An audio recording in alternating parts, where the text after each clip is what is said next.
अमेरिकी वज़ीर ख़ारजा Mike Pompeo का कहना है कि सऊदी वली अहद शाह सलमान का सहाफ़ी जमाल खाशोगी के कत्ल से कोई ताल्लुक नहीं है। पॉम्पियो ने अमेरिकी कांग्रेस में सऊदी अरब के खिलाफ कानून साजी की कोशिशों की मुखालफत करते हुए कहा कि मौजूदा वक्त में सऊदी अरब के खिलाफ कानून साजी के लिए ये मुनासिब नहीं है। पॉम्पियो ने सीनेटर को बताया कि सऊदी अरब के साथ ताल्लुकात में कमी अमेरिका और उनके इत्तेहादियों की कौमी सलामती के लिए एक बड़ी गलती होगी।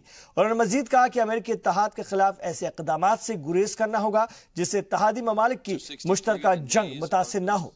माइक पॉम्पियो ने एतराफ़ किया कि अमेरिका में कुछ हल्के खाशोगी के कत्ल के बाद सऊदी अरब के साथ ताल्लुकात के मामले में सदर ट्रंप को तनकीद का निशाना बना रहे थे। ये लोग खाशोगी के कत्ल को मुनसिफाना तहक़ीक़ात की बजाय दूसरी मुखालिफ ताकतों की हिमायत कर रहे हैं। Unconstitutional and immoral.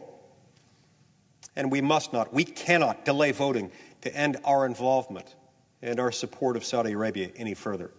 If we do, we have ourselves to blame for our country's lost credibility on the world stage.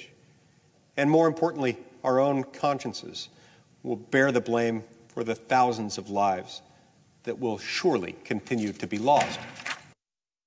It is a vote, as Senator Lee just mentioned, that says that the United States Senate respects the Constitution of the United States and understands that the issue of war making, of going to war, putting our young men and women's lives at stake, is something determined by the U.S. Congress, not the President of the United States.